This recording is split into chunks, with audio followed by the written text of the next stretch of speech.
وهب أخبرني يونس عن ابن شهاب عن سعيد عن أبي هريرة عن النبي صلى الله عليه وسلم قال يقبض الله الأرض يوم القيامة ويطوي السماء بيمينه ثم يقول أنا الملك أين ملوك الأرض وقال شعيب والزبيدي وابن مسافر وإسحاق بن يحيى عن الزهري عن أبي سلمۃ۔ امام بخاری رحمۃ اللہ علیہ نے جو باب باندھا ہے وہ ملک الناس، یعنی انسان جو ہے وہ ان کی جنس جو ہے اس کا جو علم ہے وہ تو ہے انسان۔ ملک الناس سے مراد جو ہے وہ تمام انسانوں کا جو ہے وہ بادشاہ۔ میں اس سے پہلے آپ کو یہ بتا چکا ہوں کہ یہاں بادشاہ کے معنی یہ نہیں ہے کہ اللہ تعالیٰ جو ہیں ہماری ایک حکومت ہے انسانوں کی، اس کے بادشاہ ہیں۔ انسان کا مقام جو ہے وہ حکمران کا نہیں ہے، انسان کا مقام جو ہے وہ بندے کا ہے۔ دیکھیے نا، حکومت ہے، اس کے اندر ایک بڑا ہوتا ہے، اس کے نائب ہوتے ہیں، بلکہ وزراء جتنے بھی ہیں وہ سارے ہی نائب ہی ہوتے ہیں۔ ان کے پاس جو اختیارات آتے ہیں وہ سارے جو بڑا ہوتا ہے اس کے اختیارات نیچے آتے ہیں۔ پارلیمانی نظام کے اندر وزیر اعظم بڑا ہوتا ہے،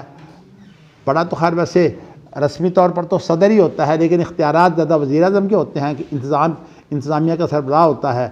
اور جو صدارتی نظام ہے اس کے اندر جو ہے وہ صدر جو ہے اس کے پاس انتظامی اختیارات ہوتے ہیں۔ تو یہ سارے جو وزراء وغیرہ یہ سب جو ہے اس کے تابع ہوتے ہیں۔ تو کہنے کا مقصد یہ ہے کہ انسان کا مقام یہ نہیں ہے کہ اللہ کی ایک حکومت ہے اور اس حکومت کے اندر جو ہے انسان جو ہے وہ اللہ کا نائب ہے۔ اس لیے جن لوگوں نے انسان کو اللہ کا نائب بنایا ہے وہ بہت یعنی خطرناک بات ہے، کوئی معمولی سی بات نہیں۔ اسی لیے ابن تیمیہ وغیرہ کے دور میں تو من اعتقد ان الانسان خلیفۃ اللہ فقد کفر، کہ جو انسان کو اللہ کا خلیفہ کہے وہ کافر ہو گیا۔ اصل میں ابن تیمیہ جو ہے وہ اسی چیز کو واضح کرنا چاہتے ہیں کہ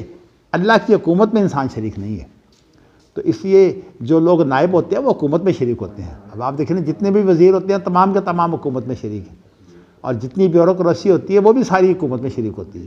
کوئی چھوٹے درجے کا شریک ہے، کوئی بڑے درجے کا شریک۔ تو ہماری حیثیت جو ہے وہ انسانوں کی یہ نہیں ہے۔ اسی اعتبار سے میں نے آپ کو جب ملت کے بارے میں بتایا تھا تو میں نے آپ کو بتایا تھا کہ ملت کا جو سربراہ ہوتا ہے وہ نبی ہوتا ہے، اللہ نہیں ہوتا۔ اور ملت جو ہے وہ ہمارا ایک اجتماعی تعلق ہے۔ اس اجتماعی تعلق میں جو ہے وہ نبی صلی اللہ علیہ وسلم کا نائب بھی، جو آپ کو بتاؤں کہ نبوت میں تو کوئی نائب نہیں ہوتا، اس لیے کہ نبوت جو ہے وہ نبی کی تا قیامت دائمی ہے اور عالمگیر بھی ہے۔ لیکن یہ ہے کہ جو آپ کی حکمران کی حیثیت ہے، چونکہ اس کا تعلق زندگی سے ہے، اس لیے اگر آپ جو ہے وہ فوت ہو جاتے ہیں تو ان کا جانشین آتا ہے۔ تو اس لیے خلیفہ وہی ہوتا ہے جو نبوت کو مان کر پھر جو ہے وہ خلیفہ بنے۔ تو اس لیے جن ملکوں میں جو ہے وہ کتاب و سنت کا نظام نہیں ہے ان کے ہاں خلافت کا تصور بھی نہیں ہے۔ اس لیے کہ خلافت کا تصور تو ہے اس بات میں کہ آپ جو ہے وہ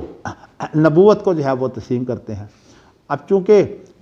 جو ہے وہ شیعہ کے ہاں انہوں نے کوئی تھوڑی سی بات بنائی ہوئی ہے، لیکن انہوں نے یہ کر لیا ہے چونکہ ان کی شریعت جو ہے وہ 12ویں امام کے پاس ہے، اور 12واں امام جو ہے ان کا غائب ہے، تو اس لیے انہوں نے ایک شخص کو جو ہے وہ ایسے اختیارات دیے ہوتے ہیں کہ وہ 12ویں امام کا جو ہے وہ نائب بن کر پھر دنیا کے اندر جو ہے وہ کام کرتا ہے۔ تو اس لیے یہ نیابت کا تصور اور اس طرح کے تصورات جو ہیں یہ سارے اصل میں شیعہ سے آئے ہیں۔ لیکن میں یہ بتانا چاہتا ہوں کہ ہمارے اسلام کا تصور جو ہے وہ نبوت کی نیابت کا ہے ہی نہیں۔ تو اس لیے حضرت علی رضی اللہ تعالیٰ عنہ جو ہے وہ نبی اکرم کی زندگی میں آپ کے نائب نہیں تھے، بلکہ اس وقت جو تھے وہ آپ کے امتی تھے، اور اسی بنا پر جو ہے وہ نبی اکرم صلی اللہ علیہ وسلم اگرچہ رشتہ دار ہونے کی حیثیت سے یا ایک برادری ہونے کی حیثیت سے یا سرپرست ہونے کی حیثیت سے ان کی جگہ جگہ جو ہے وہ صفائی بھی دیتے ہیں، لیکن اتنی بات ضرور ہے کہ حضرت علی جو ہے وہ نبی اکرم صلی اللہ علیہ وسلم کے نائب نہیں ہیں، اور یہ جو تصور ہے نا اولیاء کا، یہ اصل میں نیابت کا تصور ہے۔ ان کے ہاں جو ہے وہ سب نبی اکرم صلی اللہ علیہ وسلم جو ہیں یہ پہلے ولی ہیں، انہوں نے تو نبیوں کے اندر بھی تقسیم کر دیا نا، کچھ نبی جو ہے ولی ہوتے ہیں، کچھ نبی ولی نہیں ہوتے۔ تو ایک جو ہے وہ پہلے جو ولی ہیں وہ نبی اکرم صلی اللہ علیہ وسلم ہیں، پھر اس کے بعد دوسرے ولی جو ہے وہ حضرت علی رضی اللہ تعالیٰ عنہ ہیں، اور اس کے بعد 12ویں امام تک جو ہے وہ ان کے 12 امام پورے ہو جاتے ہیں۔ تو کہنے کا مقصد یہ ہے کہ ان تصورات سے کم از کم آپ کو جو ہے وہ آگاہی ہونی چاہیے۔ تو اس میں میں نے آپ کو صرف اتنی بات بتانی ہے کہ ملک جو ہے یہ بھی اللہ کا وصف ہے، اور وصف جو ہے وہ نام جن کے اندر اللہ کا وصف جو ہے وہ پایا جاتا ہے، اور اسی لیے ان کو جو ہے وہ نام تو اس حیثیت سے کہتے ہیں کہ اللہ تعالیٰ یعنی موصوف اللہ ہوتا ہے، اور اس لیے امام بخاری لائیں گے کہ امام بخاری نے ان کو نعوت کہا ہے، نعت کہتے ہیں ایک صفت کو جو موصوف کے ساتھ ہوتی ہے۔ تو اسی لیے امام بخاری ایک باب باندھیں گے جس میں ذکر آئے گا نعوت کا، اور نعوت سے مراد یہ تمام کے تمام نام ہیں۔ لیکن یہ بات جو ہے وہ واضح کر لیں، چونکہ آج لوگوں کے ہاں جو ہے وہ اس بات کی ناواقفی کی وجہ سے انہوں نے بالکل یہ صورت بنائی ہوئی ہے کہ ہم اللہ کے نائب ہیں، اور ہمارا جو دستور ہے اس کا پہلا جملہ جو ہے وہ اتنا خوفناک ہے کہ اس کے اندر یہ کہا گیا ہے کہ اقتدار اعلیٰ تو اللہ کے پاس ہے، اور جو ہم جو عوام ہیں، جو انسان ہیں، وہ اللہ تعالیٰ کے نائب ہیں، اور نائب ہونے کی حیثیت سے ان کے پاس تمام وہ اختیارات ہیں جو اللہ کے پاس ہے۔ یعنی مطلب ہے کہ ہمارے ملک میں جو قانون ہوتا ہے وہ عوام کا تیار کردہ ہوتا ہے، اور چونکہ عوام اللہ کے نائب ہیں اس لیے وہ تمام کا تمام قانون جو ہے وہ شریعت ہوتی ہے۔ ہاں جی، پاپائی اس کے لیے 100 اصل میں بکھیڑے ہیں اس کی تعبیروں کے، لیکن میں نے آپ کو یہ بتایا ہے کہ کتنا غلط تصور ہے کہ آپ کے جاہل لوگ جو ہیں جن کو شریعت سے بھی کوئی تعلق نہیں ہوتا، وہ جو ہے وہ قانون بناتے ہیں، اور آپ کہتے ہیں کہ یہ ہمارا ملک اسلامی ہے۔ تو اس لیے ہمارے عام علماء کو یہ پتہ ہی نہیں ہے۔ اور اعتصام کا ایک ہفتہ پہلے جو ہے وہ 2 ہفتے پہلے ایک اداریہ تھا، اس میں لکھا ہوا تھا کہ پاکستان میں جو کتاب و سنت جو ہے وہ اصل قانون ہے۔ انا للہ و انا الیہ راجعون۔ میں نے کہا ان کو کیا پتہ ہے کہ پاکستان میں کیا قانون ہے؟ اصل میں قانون سے تعلق کوئی نہیں ہے، اور اس کی وجہ اصل میں یہ ہے کہ میں نے کل آپ کو بتایا تھا کہ دینی حلقے جو ہیں وہ معاشرے کے نمائندہ نہیں ہیں، نہ معاشروں میں کام کرنے والے ہیں۔ یہ تو اصل میں جو آپ یوں سمجھیے کہ شاخوں پر بیٹھے ہوئے ہیں، اور جو درخت سے انہیں کوئی تعلق نہیں ہے۔ درخت کا جو تنا ہوتا ہے، اور اسی طرح اس کے جو اصل درخت کی جڑیں ہوتی ہیں، اس کے ساتھ جو اس کی بڑی بڑی جو اس کی ٹہنیاں ہوتی ہیں جو تنے سے پھوٹتی ہیں، اصل میں وہاں دینی حلقے نہیں ہیں، وہاں تمام کے تمام جو ہے وہ میکیاوری سیاستدان ہیں۔ تو اصل میں جو دینی حلقے ہیں نا، ان کو تعلق ہی کوئی نہیں، اور یہ اس پر مطمئن ہے کہ ہمیں کوئی ضرورت ہی نہیں ہے، ہمیں یہی کافی ہے کہ ہم جو ہے وہ شاخوں پر رہیں۔ اور جب وہ شاخوں پر رہنے پر مطمئن ہے، اس لیے نہ وہ مطالعہ کرتے ہیں اور نہ ان چیزوں کو دیکھتے ہیں۔ اس لیے میں جس یونیورسٹی کا تصور رکھتا ہوں اس میں یہ ہے کہ اس کے اندر جو ہے وہ جدید تمام کے تمام علوم جو ہیں ان کے اندر ہم ان چیزوں کو لے لیں گے جو تجرباتی ہیں، اور جو غلط ہیں ان کو تو ہم مسترد کریں گے، لیکن تجرباتی چیزوں کو ہم لے کر جو ہے ہم ان سے فائدہ اٹھا سکتے ہیں۔ اس لیے کہ نبی اکرم صلی اللہ علیہ وسلم نے خود فرمایا ہے کہ جو دنیاوی امور ہے اس میں تم مجھ سے زیادہ سمجھدار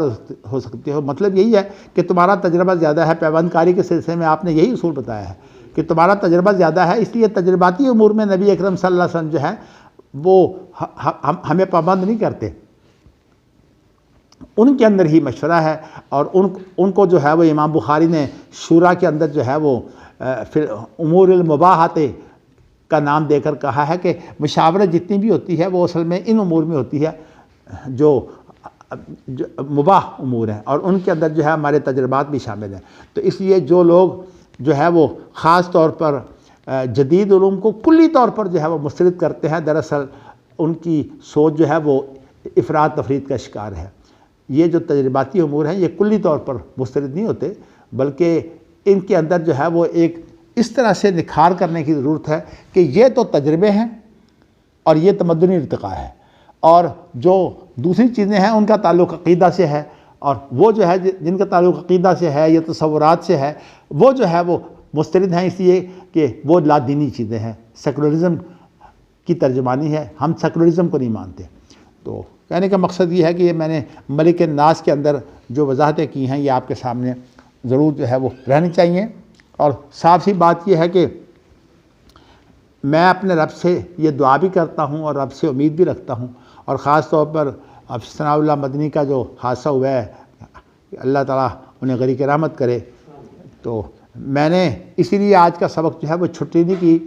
کہ میں نے کہا کہ ان کا مشن جو ہے وہ یہی تھا، علم، تو اللہ تعالیٰ جو ہے وہ، میں ویسے اپنے ساتھیوں میں جو میرے ساتھ رہے ہیں، میں نے بتایا کہ ثناء اللہ صاحب کا میرا اور ساتھ جو ہے تقریباً 64 سال کا ساتھ ہے، تو اب وہ اللہ کے پاس چلے گئے، اور ہماری سب سے بڑی جو ہے وہ سہارے کی بات یہ ہے کہ، اور اللہ سے ہم امید بھی رکھتے ہیں، دعا بھی کرتے ہیں کہ اللہ ہمیں ساتھی بنائے جنت میں، ہم سب کو اللہ اکٹھا کرے۔ اس سے پہلے بھی کچھ ساتھی جا چکے ہیں، تو میں نے آپ کو جو ہے یہ بات جو ہے بتائی ہے۔ تو اب جو لوگ دنیا کے اندر اپنے آپ کو بادشاہ سمجھتے ہیں نا، اللہ تعالیٰ کو ان لوگوں سے جو ہے وہ بڑی ناراضگی ہے، تو اسی لیے اس کے اندر جو ایک تفصیلی ہدایت ہے جو عبداللہ بن عمر کی حدیث پیچھے گزر چکی ہے، لیکن اس لیے امام بخاری نے ذکر تو کر دیا ہے کہ ابن عمر کی ایک حدیث اس بارے میں ہے، لیکن وہ حدیث لمبی ہے، اس لیے اس کا ذکر یہاں نہیں کیا۔ لیکن اب جو یہاں حدیث ہے وہ مختصر سی حدیث ہے، وہ کیا ہے کہ یقبض اللہ الارض یوم القیامہ، اللہ تعالیٰ جو ہے وہ زمین کو قیامت کے دن جو ہے وہ اپنی مٹھی میں لے لے گا۔ یہ یقبض کا لفظ جو ہے قبضہ کہتے ہیں، مٹھی کو قرآن مجید میں جو ہے وہ قبضے کا لفظ آتا ہے، کیسے آتا ہے جی؟ فی قبضتہ،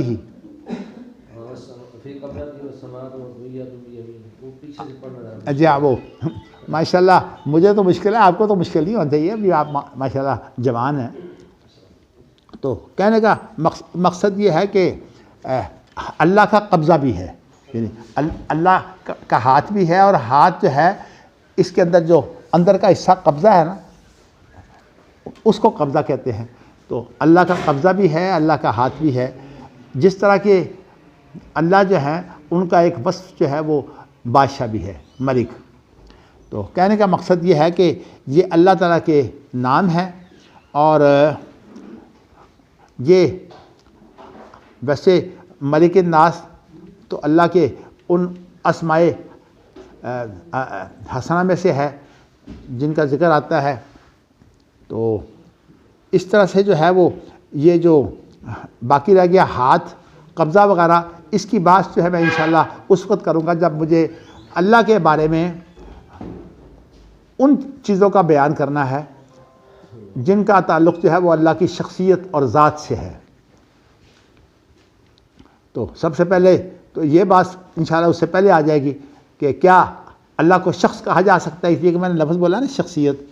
تو اس میں اشارہ معتزلہ اشارہ ماتریدیہ وغیرہ اللہ کی شخصیت کے قائل نہیں ہیں، اور امام بخاری جو ہے وہ لائیں گے کہ اللہ کو شخص کہا جا سکتا ہے، اور حدیث میں آیا ہے یہ لفظ۔ تو کہنے کا مقصد یہ، اس طرح ملک جو ہے یہ بھی اس میں وصف ہے۔ تو اب آگے جو ہے وہ جو اللہ کی کارگزاری ہے اس کے بارے میں جو ہے وہ اللہ تعالیٰ کے افعال کی جو بات آئے گی نا، میں نے ابھی اس کو بھی جو ہے وہ پیچھے رکھا ہوا ہے، اس لیے کہ یہ ساری باتیں بہت باریک ہیں، اور ان کے اندر چونکہ جامعہ کے، معتزلہ کے، اشاعرہ ماتریدیہ اور اسی طرح جو دوسرے فلاسفہ ہیں، یہ بات آپ کو میں یہاں ذکر کر دیتا ہوں کہ فلاسفہ کا کام جو ہے وہ اللہ کے بارے میں جاننا جو ہے وہ فلاسفہ کا کوئی کام نہیں ہے۔ فلاسفہ کو اس سے کوئی غرض نہیں ہے کہ اللہ کا وجود ہے کہ نہیں، اس لیے کہ فلسفہ جو ہے اس کی بنیاد ایک واقعہ کو جاننا ہے، حق کو جاننا نہیں ہے، اور اللہ تعالیٰ حق ہے۔ تو اس لیے جب سائنس اور فلسفہ کا مشن ہی جو ہے وہ صرف واقعہ کی حد تک ہے، حق و باطل کا میدان اس کا ہے ہی نہیں، تو اس لیے فلاسفہ جو ہے وہ جو فلاسفہ ہے جو مسلمان فلاسفہ ہیں انہوں نے تو خیر غلط افکار اسلام میں داخل کیے ہیں وہ اور ہے، لیکن جو فلاسفہ ہیں ان کے ہاں جو ہے وہ خالق کا کوئی تصور نہیں ہے، بلکہ ان کی جو تعبیر ہے وہ یہ ہے کہ وہ بناتے ہیں 9 عقلیں، ان کے ہاں جو ہے وہ 9 عقلیں ہیں، اور 9 عقلوں کے ساتھ جو ہے وہ ایک جو ہے وہ عقل جو ہے وہ سب سے بڑی عقل جو ہے اس کو وہ کہتے ہیں کہ وہ عقل جو ہے وہ علت العلل ہے، یعنی فلاسفہ کا تمام انحصار جو ہے وہ اصل میں وجود کا کون ذریعہ ہے۔ لیکن یہ آپ کو بتاؤں کہ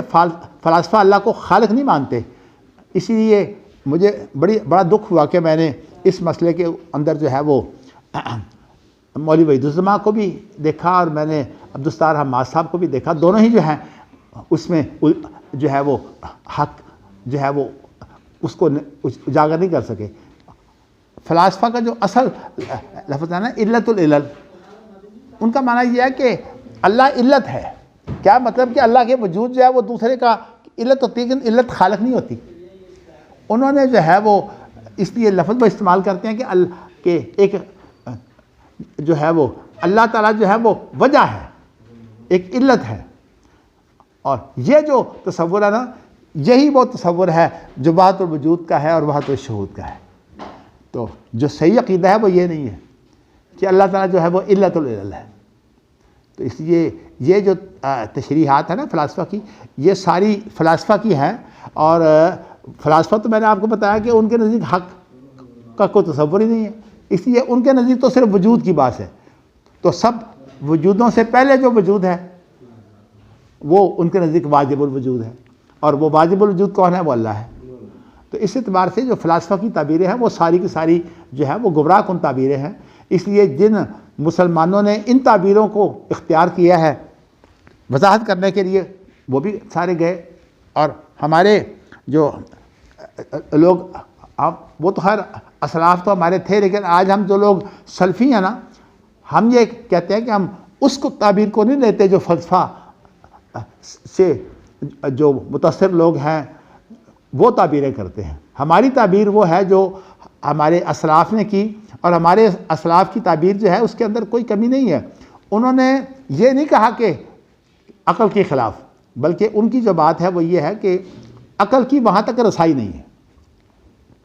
تو اس لیے جو ہمارے اسلاف ہیں وہ الہیات میں جو چیزیں شامل ہوتی ہیں نا وہ سمجھتے ہیں کہ ہماری عقل سے جو ہے وہ بالا ہے، لیکن